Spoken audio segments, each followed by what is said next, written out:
நீங்கள் தவறவிட்ட எபிசோடுகளை இப்பொழுதே காணுங்கள் உங்கள் Tandivan.com மற்றும் Tandivan யூடியூப் சேனலில்.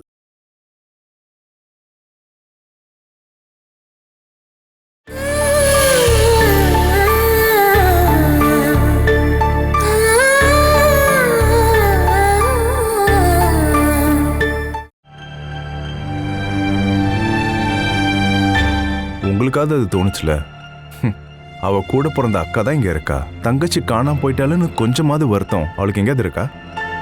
பாலா செத்து போயிருக்கணும் அப்படின்னு இந்நேரத்துக்கு அவ பிரார்த்தனை பண்ணிட்டு இருப்பா. ஜெயாக்கான்னு பாசமா கூப்பிடுற தங்கச்சி, என் பாலா செல்லமேன்னு சொல்லிட்டு எப்பவும் கையை பிடிச்சிட்டு நடக்கிற ஒரு அக்கா. ஜெயா வந்து ஏன் இப்படி மாறினான்னு எனக்கு சுத்தமா புரியவே இல்லம்மா. பாலா எங்க இருக்கான்னு ஏதாவது தகவல் தெரிஞ்சுதா மனோ? உயிரோட இருக்காளா இல்லையா? அவ என்னதான் இருந்தாலும் தற்கொலை பண்ணிருக்க மாட்டா. புருஷனை பத்தியும் அவனோட ஃபேமிலியை பத்தியும் பாலா ஏற்கனவே போலீஸ் ஸ்டேஷன்ல ஒரு கம்ப்ளைண்ட் கொடுத்துருக்கிறதுனால பாலாவை கொல்ற அளவுக்குலாம் அவங்க பண்ணிருக்க வாய்ப்பே இல்லை. அவனோட சூழ்நிலை காரணமா அவ எங்கேயாவது ஓடி போயிருந்தாலும் இப்ப இருக்க நிலைமையில பழி ஓ மேலதான் வந்து விழும். வேற ஒரு ஊருக்கு டிரான்ஸ்ஃபர் வந்திருந்தோம், நான் போகாம இருந்தது நல்லதா போச்சு. அப்படி மட்டும் நான் போயிருந்தா ஜெயா கண்டிப்பா சொல்லியிருப்பா பாலாவை நான் தான் ஒளிச்சு வச்சிருக்கேன்னு. இந்த தடவையாவது நான் பழியில இருந்து தப்பிச்சேன்ப்பா. உன் மேல வேணுகோபாலும் அந்த குடும்பமும் சேர்ந்து கம்ப்ளைண்ட் பண்றதுக்கு முன்னாடி பாலா எங்க இருக்கான்னு உன்னால முடிஞ்ச அளவுக்கு தேடி பாக்குறது நல்லது. கடவுள் மேல ஆணையா சொல்றேன், பாலா பத்தி நம்ம இந்த வீட்டுல பேசவே வேண்டாம். அவ எங்கேயாவது போய் அவ வாழ்க்கைய சந்தோஷமா வாழட்டும். நான் அவளை தேடி போனா ஜெய ஏன் மேலதான் சந்தேகப்படுவாது, உங்களுக்கு தெரியலமா? நான் ஏதாவது சொல்லுவேன்னு நீங்க அவளை தேடாம இருக்க வேணாம். உனக்கு பயந்து இல்ல, எனக்கு கொஞ்சம் அமைதி வேணும். அதனாலதான் நான் எந்த வேலையும் பார்க்க மாட்டேன்னு சொன்னேன். அமைதியை நீங்க தானே கெடுத்துக்கிட்டீங்க. என்கிட்ட ஒரு வார்த்தையை கேட்டு எல்லாத்தையும் பண்ணிருந்தீங்கன்னா இந்த அளவுக்கு பிரச்சனை வந்திருக்குமா? சில விஷயங்களை ஒன்னா சேர்ந்து கன்சல்ட் பண்ணவே முடியாது. அப்புறம் உங்ககிட்ட எல்லாத்தையும் நான் சொல்லிட்டு தான் செய்யணும்ன்றது அது நடக்கவே நடக்காது. அதாவது தூய தமிழ்ல உங்க புருஷன் நீங்க சொல்றபடிதான் கேட்கணும் அப்படிங்கிறது. தேவையில்லாம நீங்க ரெண்டு பேரும் இப்படி சண்டை போட்டுட்டு இருக்காதீங்க. போ மனோ. மனசுல இருக்கிற கோவத்தை எல்லாம் கொட்டி தீர்த்துட்டு போகட்டும். அப்படின்னா ரெண்டு பேரும் ரோட்டுக்கு போய் என்ன பேசணுமோ பேசி தீர்த்துட்டு வாங்க. அப்பதான் ஊர்க்காரங்க பாக்கிறதுக்கு பெருமையா இருக்கும். ஐயோ கடவுளே, இப்படிலாம் இருக்காங்க. என்ன பேசினாலும் கடைசியில அது பிரச்சனையில தான் போய் முடியுது. அந்த மாதிரி தானே இவ பேசிட்டு இருக்கமா? ஓ, நீங்க அப்படி பேசுறதே இல்லையா என்ன? ரெண்டு பேரும் கொஞ்சம் பேசாம இருக்கீங்களா? பாலாவோட விஷயத்துல என்னை விட நீங்க தானே எல்லாரும் அக்கறை காட்டுறீங்க. எங்கேயாவது அவ இருந்தா போய் தேடி கண்டுபிடிங்க. இனிமே அதை நினைச்சு மனசளவு நீங்க யாரும் கஷ்டப்பட வேண்டாம். இவள என்னதம்மா பண்றது?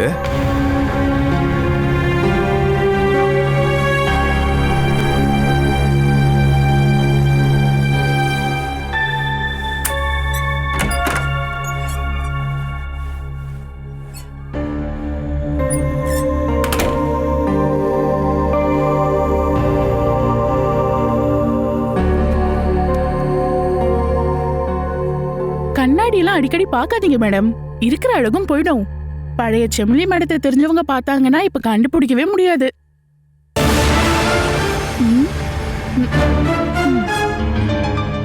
இந்த ஆம்பளைங்களாம் இப்படிதான் மேடம். பாசத்தை காமிச்சு நல்லா ஏமாத்துவாங்க. முகத்துல சிரிப்பு இருந்தாலும் உள்ளுக்குள்ள பயங்கரமா எரிஞ்சிட்டு இருக்கும். நீங்க கொஞ்சம் யோசனை பண்ணி பாருங்க.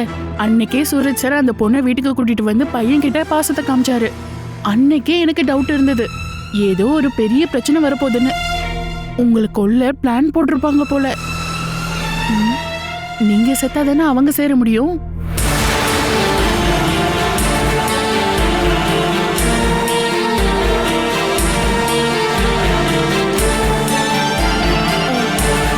அது மேடம், நான் உங்ககிட்ட ஒண்ணு கேட்கலாமா? உங்களுக்கு எதிராக இப்படி ஒரு பிளான் போட்டிருக்க அந்த சூரஜ் சார் கூட உங்களால எப்படி மேடம் வாழ முடியுது?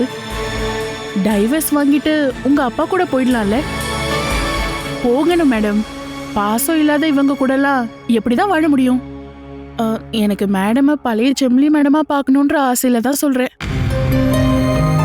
ஒருவேளை அவர் என்ன கொல்லணும்னு நினைச்சா தாராளமா கொல்லட்டும்ல அலி. சாக போறது நான் மட்டும் இல்லைல்ல, அவரோட குழந்தையும் தானே. நான் இப்ப ஏன் வாழ்ந்துட்டு இருக்கேன்னு உனக்கு தெரியுமா? பழி வாங்கதான். என்னோட ஆதியை கொன்ன அந்த ஆளை நான் பழி வாங்க போறேன். என் பையன் செத்து போன வேதனை அவருக்கு தெரியணும்னா அவர் கண்ணு முன்னாடி அவரோட குழந்தையே இல்லாம ஆக்கணும்.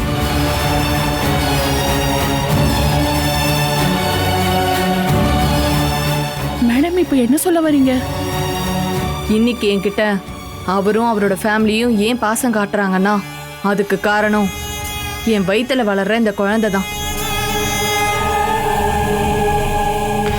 இந்த குழந்தைய வச்சுதான் நான் அந்த ஆளை பழி வாங்க போறேன். அந்த ஆள் கொஞ்சம் கொஞ்சமா வருத்தப்படுறத நான் பார்க்கணும்.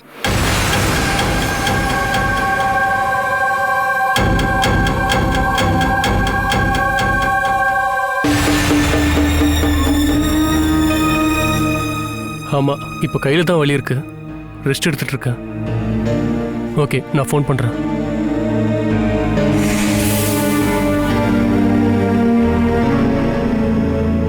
உன்னோட குழந்தை உனக்கு உயிரோட வேணும்னா முதல்ல சமேலிய ஒரு நல்ல மென்டல் ஹாஸ்பிட்டல்ல சேர்த்து ட்ரீட்மெண்ட் கொடு. இல்லனா ஒரு நல்ல சைக்காட்ரிஸ்ட வர வச்சு வீட்ல இருந்தே அவளுக்கு கவுன்சிலிங் கொடுத்தா மட்டும்தான் அவளோட பிரச்சனையை நம்மளால தீர்க்க முடியும். ஒரே வாரத்துல குணமாக முடியாதுமா, கொஞ்சம் டைம் ஆகும். நாம அது வரைக்கும் வெயிட் பண்ணி ஆகணும். அதுக்குள்ள அவ அந்த குழந்தைய கொன்னுடுவா. நீ பார்க்க வேண்டாம், நடந்துட்டு இருக்கிற விஷயத்தை தான் நான் உன்கிட்ட சொல்லிக்கிட்டு இருக்கேன். சமையலே இங்க இருந்து எங்கேயாவது கூட்டிட்டு போகணும், அதானே உங்க பிரச்சனை. அதுக்காக ஒவ்வொன்றையும் சுத்தி வளைச்சு பேசாதீங்க. இதெல்லாம் நான் ஒண்ணு வேணும்னே உன்கிட்ட சொல்லலப்பா. நான் என் காதால கேட்டேன். நீ அவளை உயிருக்குயிரா காதலிக்கிற, அது எனக்கு தெரியும், ஒத்துக்கிறேன். அதே அளவுக்கு உன்கிட்ட அன்பு காட்டுறாளா? அவ காட்டுறான்னு சொன்னாலும் அதை நான் நம்ப மாட்டேன். அது மட்டும் இல்லாம அவ உன்னை பழி வாங்குறதுல ரொம்பவே வைராகியமா இருக்கா. அவளோட பையன் சாகறதுக்கு காரணம் நீதானே அவ ரொம்பவே நம்பிக்கிட்டு இருக்கா. அந்த எண்ணத்தை அவ மனசுல இருந்து தூக்கி எறியாம நாம என்ன பண்ணாலும் பிரயோஜனம் இல்ல. அதுக்கான ட்ரீட்மெண்ட் தான் இப்ப டாக்டர் கொடுத்துட்டு இருக்காரு. அதனால எந்த பிரயோஜனம் இல்லப்பா. சும்மா அட்வைஸ் பண்ணா மட்டும் அவளோட மனசு கண்டிப்பா மாறாது. பிரெக்னெண்டா இருக்கும்போது எந்த மெடிசனும் கொடுக்க முடியாதுமா, அது குழந்தைய பாதிக்கும். இப்ப மட்டும் பாதிக்கலையா என்ன? அம்மாவோட யோசனையும் எண்ணமும் குழந்தைய கண்டிப்பா பாதிக்கும். சமேலி மேல ஒண்ணு நீ பாசம் காட்டல, அவ வயித்துல இருக்கிற குழந்தை மேலதான் உனக்கு அன்புன்னு நினைச்சுக்கிட்டு இருக்கா. உன் மேல இருக்கிற கோவத்தை அந்த குழந்தை மேல காட்டலான்னு அவ முடிவு பண்ணிருக்கா. அது எப்படி உங்களுக்கு தெரியும்? இந்த விஷயத்த அவ லாலி கிட்ட சொன்னதை நான் கேட்டேன்.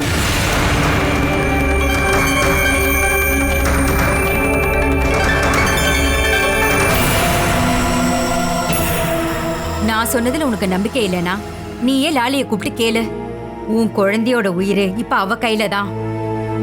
உன்னை பழி வாங்கணுங்கிற எண்ணம் மட்டும்தான் அவக்குள்ள இருக்கு.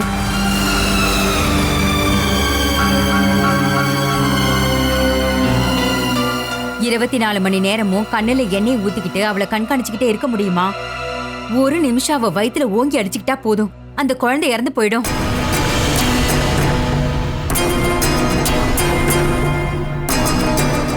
அவளோட இந்த பழி வாங்குற எண்ணத்தை பார்க்கும்போது எனக்கு ரொம்பவே பயமா இருக்கு சூரஜ். அவ அந்த மாதிரி பண்ண மாட்டா. இது எல்லாமே நீங்களே நினைச்சுக்கிறீங்க. கொஞ்ச நாளைக்கு முன்னாடி கூட எனக்கு அந்த எண்ணம் இருந்ததுப்பா. இன்னைக்கு அந்த விஷயத்த அவளோட வாயால நான் கேட்டதுக்கு அப்புறம் தான் எனக்கு பயமா இருக்கு. நீங்க பயப்பட வேண்டாம். அவ குழந்தைகிட்ட பாசத்தை காட்டுறா, அதனால எதுவும் நடக்காது. நீ பாசத்தை காட்டுறது அந்த சமேலி கிட்டயோ இல்ல அவ வயித்துல வளர்ற குழந்தைகிட்டயோ அது பத்தி எனக்கு அக்கறை இல்ல. ஆனா நம்ம குடும்பத்துல அந்த குழந்தை பிறந்தே ஆகணும். அதுக்கு சமேலியோட கோவம் தடையா இருக்க கூடாது. நான் சொன்னது உனக்கு புரிஞ்சிருக்குன்னு நம்புறேன். சமேலி இல்ல, நமக்கு அந்த குழந்தை தான் முக்கியம். அதுக்கு நாம என்ன பண்ணணுமோ அதை பண்ணி ஆகணும்.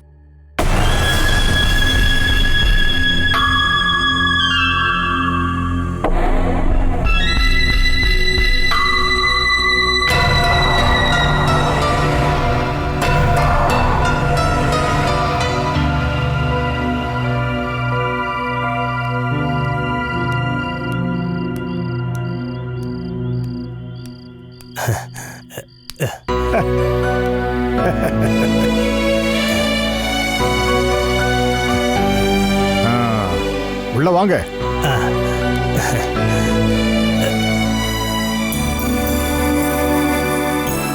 உட்காருங்க. அது வந்து பாலாவுக்கு அவ எங்க ரொம்ப சந்தோஷமா வாழ்ந்துட்டு இருக்கா. நிக்கிறீங்களே, உட்காருங்க. பொன்னூசு, இந்த வரங்க.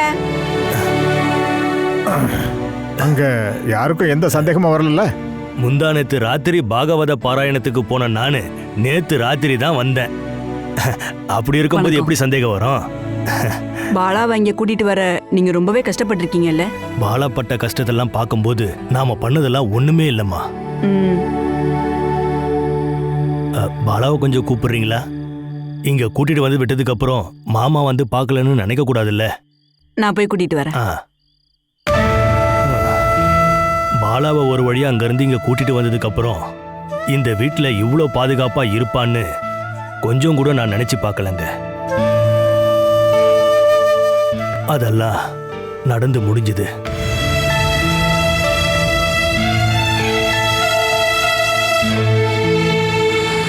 நான் எப்படி பாலாவை காப்பாற்ற முடியும்? பாலாவோட நிலைமை ரொம்ப மோசமானதுனால தானே நான் உங்ககிட்ட சொல்ல வந்தேன். பாலா வீட்டுல இருக்கிற ஒருத்தருக்கு கூட இந்த விஷயத்துல தலையிடுறதுக்கு கொஞ்சம் கூட விருப்பம் இல்ல. அப்படி இருக்கும்போது நான் எப்படி அவ அக்கா புருஷனான நான் இந்த விஷயத்துல இன்வால்வ் ஆனா கொஞ்சம் கூட சரிப்பட்டு வராது. 1000 இருக்கட்டும்பா, ஆனா ஒரு பொண்ணோட வாழ்க்கையில உதவி பண்றது தப்பு ஒண்ணும் இல்லையே. மத்தவங்க என்ன நினைப்பாங்கன்னு நினைச்சுக்கிட்டா இத்தனை நாள் பாலாவுக்கு உதவி பண்ணிட்டு இருந்தீங்க. அப்பெல்லாம் என் பொண்டாட்டி எனக்கு பக்கபலமா இருந்தா. கூட பிறந்த தங்கச்சி தான் இப்ப அவளுக்கு மிகப்பெரிய எதிரி. இத சாக்க வச்சு இன்னொரு பிரச்சனை வந்துச்சுன்னா என்னோட குடும்ப வாழ்க்கை அதோட முடிஞ்சிடும். மனசாட்சி இருக்கிற ஒரு ஆள்கிட்ட வந்து குறைகளை சொன்னா நல்லது நடக்கணும் தான் நான் இங்க வந்தேன். இதுக்கப்புறம் அந்த கடவுள் தான் அவளை காப்பாத்தணும். பாருங்க, இந்த உதவியை மட்டும் நீங்க செய்யலன்னா அவளோட நிலைமையை மாத்த முடியாது. ஒருவேளை அவ இறந்துட்டான்ற செய்தியை கேட்டு யாரும் அவ வீட்டுக்கு வந்துடாதீங்க. ஒரு நிமிஷம்.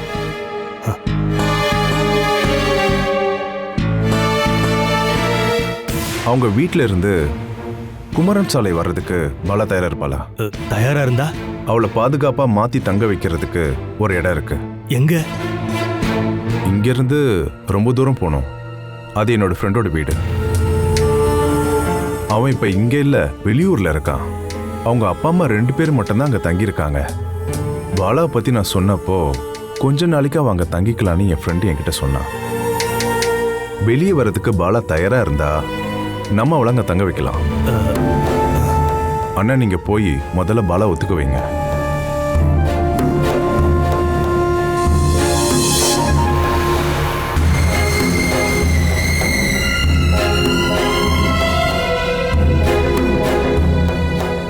பாருமா, இந்த மாதிரி ஒரு வாய்ப்பு எப்பவுமே கிடைக்காது.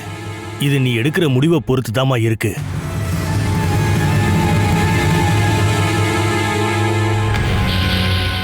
இது என்னோட முடிவு மட்டும் இல்ல. மனோஜ் தான் உன்னை அந்த வீட்டுல தங்க வைக்கிறதுக்கு முடிவு பண்ணியிருக்காரு. இங்க இருந்து ரொம்ப தூரம் போகணும். அந்த வீடு மனோஜோட ஃப்ரெண்டோட தான். அங்க வயசான ஒரு அப்பாவும் அம்மாவும் அப்புறம் அவங்களுக்கு வேலை செய்யறதுக்கு 2 பேரும் அங்க இருக்காங்க. உனக்கு அங்க வேற எந்த குறையும் வராதுமா. என்னால இங்க இருந்து வேற இடத்துக்கு போக முடியாது மாமா. இந்த குழந்தைய நீ பெத்தெடுக்க வேண்டாமா?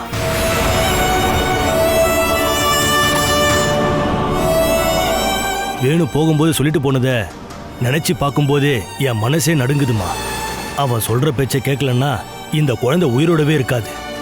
அவன் அதே மாதிரி பண்ணிடுவான். நீ இத்தனை நாளா குழந்தைய பாதுகாத்தது எல்லாமே வீணா போயிடும்.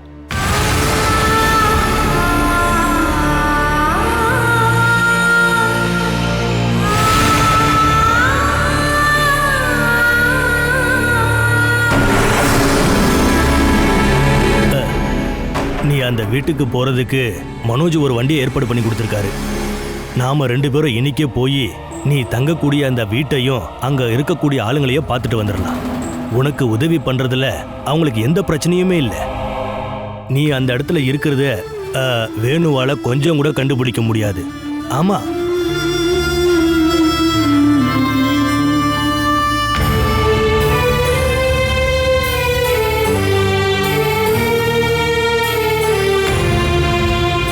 இன்னைக்கு ராத்திரி உன்னை இங்கிருந்து கூட்டிட்டு போகிறதுக்கு அக்கறையில் ஆள் இருக்காங்கம்மா.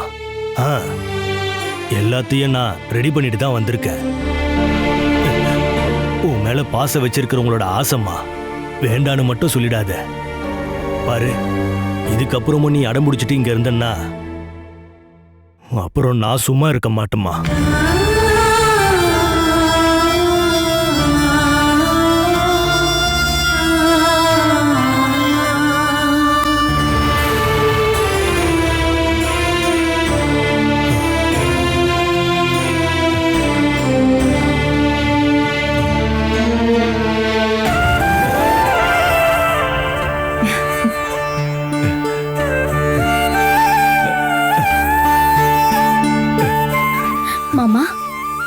அம்மாடி நீங்க சந்தோஷமா இருக்கியாம்மா? மனோஜ் உன்னை விசாரிச்சதா என்கிட்ட சொல்லி அனுப்புனாருமா. இப்ப அங்கிருந்து எங்க போனாலும் பலரோட சந்தேக பார்வை அவர் மேலதான் இருக்கும். வெளியூர் போயிருக்கிற வேணு நாளைக்கு திரும்பி வந்துருவான்.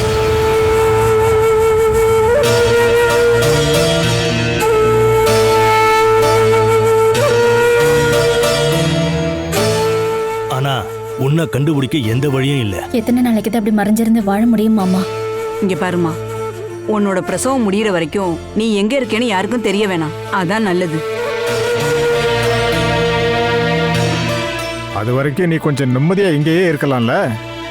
இந்த குழந்தை பிறந்ததுக்கு அப்புறம் நம்மளால சட்டப்படி என்ன பண்ண முடியும்னு யோசனை பண்ணலாம். என்னால இவங்களுக்கு ஏதாவது பிரச்சனை வந்துருமோன்னு தான் எனக்கு பயமா இருக்கு. அத பத்தி நினைச்சு நீ ஒன்னும் கவலைப்பட வேணாமா. நீ எங்க வீட்டுக்கு வந்ததுல இருந்து நீயே எங்க பொண்ணு மாதிரிதாம்மா. உனக்கு எந்த ஆபத்தும் வராம நீ இங்க இருப்பேங்கிற நம்பிக்கையில என் பையன் ஃபோன் பண்ணி சொன்னதுக்கு அப்புறம் தான் நான் இதுக்கு ஒத்துக்கிட்டேன். பாலா, எங்களுக்கு 2 குழந்தைங்க. ஆனா நாங்க நினைக்கும் போதெல்லாம் அவங்க எங்க பக்கத்துல இருக்க போறதில்ல. அந்த குறைய ஒன்னால போக்க முடியும்னு நீ நினைச்சேன்னா எனக்கும் என் ஒய்ஃபுக்கும் கிடைக்கிற மிகப்பெரிய சந்தோஷம்.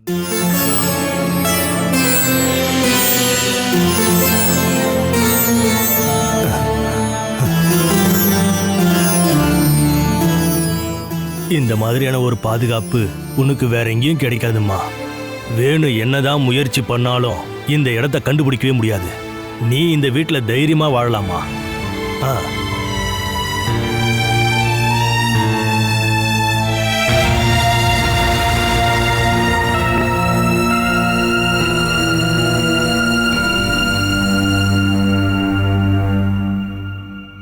அம்மா அம்மா அம்மா அம்மா அம்மா அம்மா டேய் டேய், நான் இங்க இருக்கேன்டா. இங்க இருக்கறத நீ பார்க்கவே இல்லையா? நான் பார்த்துட்டேன். இருந்தாலும் நான் தப்பிச்சு ஓடணும். ஆமா, வேணுகிட்ட இருந்து எப்படி தப்பிச்சு ஓடுறதுங்கறத பத்தி கொஞ்சம் யோசனை பண்ணு. ஓ, அதுக்காக நீ இப்ப பயந்தேன்னா என்னடா அர்த்தம்? ஐயோ அம்மா, வேணு வந்துகிட்டு இருக்கான். என்ன? நான் போட்டுக்கு போலான்னு போனப்ப அவன் வந்து இறங்குறான். உங்களெல்லாம் முன்னெச்சரிக்கையா இருக்க சொல்லத்தான் நான் ஓடோடி வந்தேன். எந்த நிமிஷத்துல வேணாலும் அவங்க வந்துருவான். வேணு வந்துட்டு இருக்கான். அவன் வரட்டும், வந்ததை எல்லாத்தையும் பேசிக்கலாம். வேணுவோட விஷயத்துல வந்ததுக்கு அப்புறம் பாக்குறத விட நல்லது அவர் வரத்துக்கு முன்னாடி பாக்குறது தான். அப்ப நீ அவனை வர வேண்டான்னு சொல்லு. இங்க பாரு, அவனுக்கு நம்பிக்கை வர்ற மாதிரி நம்ம ஏதாவது ஒன்று சொல்லி ஆகணும். ஆஸ்பத்திரிக்கு அவ போயிருக்கான்னு சொன்னாலே போதும். அவசரப்பட்ட அதெல்லாம் சொல்லிடாத. சொல்ல போனா அவன் அவளை பாக்குறதுக்கு கொட்டைக்கு போகாம இருந்தாலே நம்ம தப்பிச்சிருந்தானே. அது எப்படிடா? இங்க பாருமா, இன்னைக்கு அவன் கொட்டைக்கு போகலனால நாளைக்கு காலையில நம்ம எல்லாரும் சேர்ந்து ஒரு டிராமாவை போட வேண்டியதான். ஐயோ, நேத்து ராத்திரி வரைக்கும் இங்க தானே இருந்தா, இப்ப காணாம போயிட்டாளே. ஐயோ, நடிக்கலாம் என்னால முடியாது. சரியா? முடியலன்னா நீ பாட்டுக்கு பேசாம இருந்துக்கணும். ஏண்டி இங்க வேண்டியது ஓவர் ஆக்டிங். அதுக்கான வாய்ப்பை ஒன்னும் வேணும் தரமாட்டாரு. பாத்துக்கிட்டே இருங்க. அவன் வந்ததும் முதல்ல தேடுறது பாலாவா தான் இருக்கும். ஓ, ஓ கருணாக்க வச்சு சொல்லாதடி. ஐயோ,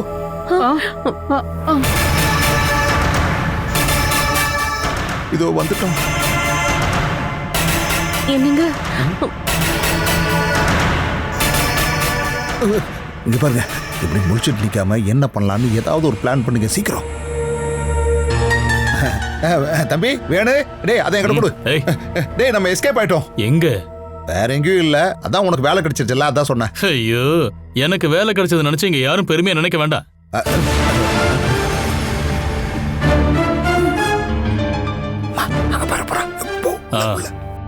பாலா கொட்டையில் இருந்து ரூமுக்கு வந்துட்டாளா? இப்பதான் உன் வாழ்க்கையில தண்டல் விச ஆரம்பிச்சிருக்கு. அப்புறம் எதுக்கு பாலா? அவ எங்கேயாவது தொலையட்டும். இங்க பாருங்க, அவளை அங்க விட்டது நான் இல்ல. எனக்கு பயந்துட்டு தான் அவ அங்க போய் தங்கியிருக்கா. அந்த பயத்தை நான் மாத்தணும். வேணு தம்பி, நீ மங்களூர்ல இருந்து வரும்போது கொஞ்சம் சரக்கு வாங்கிட்டு வந்திருக்கலாம்லடா. நான் குடிக்கிறத நிறுத்திட்டேன். நான் குடிச்சிருக்கேன்னு ரிப்போர்ட் கிடைச்சா அந்த நிமிஷமே வேலையை விட்டு நிறுத்திடுவேன்னு கம்பெனில சொல்லியிருக்காங்க. ஓ, அப்படின்னா நீ அந்த கம்பெனில ரொம்ப நாளைக்கு வேலை பார்க்க போறது இல்ல? வேலை பார்ப்பேன். இதுதான் என்னோட திமிரு. ஒரு வேலை இல்லாம கையில செலவுக்கு ₹1 கூட இல்லாம நான் ரொம்பவே கஷ்டப்பட்டுட்டேன். இனிமே என் வாழ்க்கையில அப்படிப்பட்ட ஒரு நாளே வரக்கூடாதுன்னு நான் முடிவு பண்ணிட்டேன். என்ன ரொம்ப ஏமாத்திட்டடா. இங்க பாரு, இனிமே நான் ஏமாறாம இருக்கதான் குடியை நான் நிறுத்திருக்கேன்.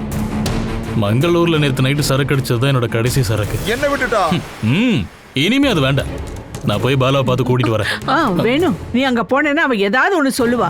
கோவத்துல நீ அவளை அடிச்சிருவ. இன்னைக்கு பூரா நீ அங்க போகாத. பாரு, நீ இப்போதைக்கு அங்க போகாத. வா, நான் உனக்காக சாப்பாடு செஞ்சு வச்சிருக்கேன்ப்பா. சாப்பிட்டுட்டு நீ பாலா பார்க்க போனா போதும். எனக்கு முதல்ல பாலாவை பார்க்கணும். அவளோட திமிரை இனியும் நான் பொறுத்துக்க போறதில்ல. ஏத்துக்கவே கூடாது. நீ என் கூட வா. எதுவா இருந்தாலும் சாப்பிட்டுட்டு அதுக்கப்புறமா பார்க்கலாம். என் கூட வா. அதுக்குள்ள ஒண்ணும் ஓடி போக மாட்டா. வாடா வாடா, சொன்னா கேளு. வா போடா. முதல்ல சாப்பிடு. போ. உன்னை கவனிச்சியா? எவ்வளவு பாசத்தோட எங்க அம்மா வேணுவ சாப்பிடறதுக்கு கூட்டிட்டு போறாங்க. இப்ப அம்மா பையனோட கைய பிடிக்கிறாங்க. பாலா காணாம போயிட்டான்னு தெரிஞ்சதுக்கு அப்புறம் பையனோட கை அம்மா கழுத்துல தான் இருக்கும். நம்ம சுமேஷ் மாதிரி வேணு வர்றதுக்குள்ள இங்கிருந்து எஸ்கேப் ஆயிருந்திருக்கணும். அவனுக்கு அறிவு இருக்கிறதால பொண்டாட்டியை கூப்பிட்டுக்கிட்டு சரியான டைமுக்கு எஸ்கேப் ஆயிட்டான். ஆனா உங்களுக்கு இந்த உடம்பு மட்டும்தான் இருக்கு, அறிவுன்றது சுத்தமா இல்ல. இங்க பாரு, ஏய், அவன் கோவப்படுற நேரத்துல அவன் பக்கத்துல இல்லாம இருக்கணும். அதை நான் ஒத்துக்கிறேன். எல்லாத்துக்கும் காரணம் அம்மா தான் சொல்லி அவன் முன்னாடி கொண்டு போய் நிறுத்திடுவேன். அவனோட கோபம் முழுக்க அம்மா மேல திரும்பிடும். நல்ல பையன். நீ உட்காரு, நான் போய் உனக்கு சாப்பாடு எடுத்துட்டு வரேன்ப்பா. இந்த கிழவியோட தொல்லையா போச்சு.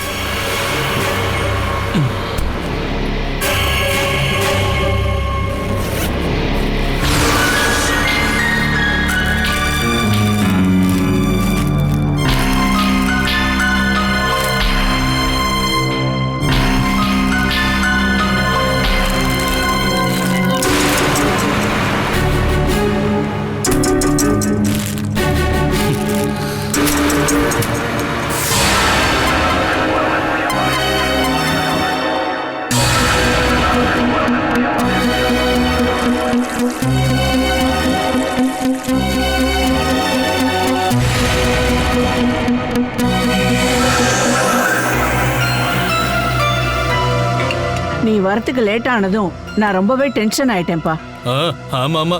ஐயோ, இதுக்கு முன்னாடி நான் 2-3 மாசம் இங்க வராம இருந்தப்போ நீ எந்த டென்ஷனும் இல்லாம தான் இருந்த. நீ என்னடி அவன் பின்னாடி போய் நின்றுட்டு இருக்க? வந்து எல்லாத்தையும் பரிமாறி வா. என்ன, நீ சாப்பிடலையா? ஐயோ வேண்டாப்பா, நீ சாப்பிடு. எனக்கு அதான் சந்தோஷம். என்னாச்சு, இன்னைக்கு எனக்கு பரிமாறதுக்கு எல்லாரும் இவ்வளவு ஆசைப்படுறீங்க? நீ ரொம்ப நாளைக்கு அப்புறம் எங்களை விட்டு 2 நாள் பிரிஞ்சு போயிட்ட இல்லப்பா. ஓஹோ, அப்ப நான் வாடகைக்கு குடியிருந்தப்போ அது எல்லாமே முடிஞ்சு போன விஷயம்ப்பா. இது என்ன, இந்த கவர்ல என்ன இருக்கு? அட சாரி. அட டேய், இது எனக்காக வாங்கிட்டு வந்திருக்கியா? அது அப்படியே உள்ள வை. அது பாலாவுக்காக வாங்கினது.